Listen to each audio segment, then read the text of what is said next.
3.4 milyong pisong halaga ng iligal na droga nasabat sa isinagawang drug buy-bust operation ng mga otoridad sa Zamboanga City.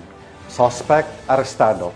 Patrolwoman Luis Marie Conde sa report. Kumpisang tinatayang 1,400,000 pisong halaga ng shabu sa isinagawang drug buy-bust operation ng Regional Drug Enforcement Unit 9, Zamboanga City. Katuwang ang Naval Intelligence and Security Group Western Mindanao, PNP DEG Special Operation Unit 9 at Zamboanga City Police Station 8 sa pakikipagtulungan ng PIDEA sa Purok 1, Barangay Sinunok, Zamboanga City. Nito lamang ika-17 ng Nobyembre taong kasalukuyan. Kinilala ng mga otoridad ang suspect na si alias Choi, isang high-value individual na kulong na rin noong nakaraang May 8, 2019, isang tindero at residente ng Indanan Sulu na kasalukuyang naninirahan sa Zamboanga City. Nakumpiska sa suspect ang 10 heat-sealed transparent plastic sachet na naglalaman ng hinihinalang shabu at may timbang na 500 gramo at nagkakahalaga ng 3,400,000 pesos, isang 1,000 peso bill na ginamit bilang mark money at iba pang non-drug evidence. Maharap ang suspect sa kasong paglabag sa Republic Act 9165 o Comprehensive Dangerous Drugs Act of 2002. Ang mga nakumpiskang ebidensya ay kasalukuyang nasa kustudiya ng Regional Forensic Unit 9 para sa eksaminasyon, samantalang ang suspect ay nasa pangangalaga ng Zamboanga City Police Office para sa dokumentasyon at tamang disposisyon. Sa patuloy na kampanya ng mga otoridad laban sa iligal na droga, muling iginiit ng mga kapulisan na walang puwang sa lipunan ang mga sangkot sa ganitong uri ng kriminalidad. Ang matagumpay na operasyon ay patunay ng mas pinaigting ng pagbabantay at pagtutulungan ng mga law enforcement units upang mapanatili ang kaayusan at kaligtasan ng publiko.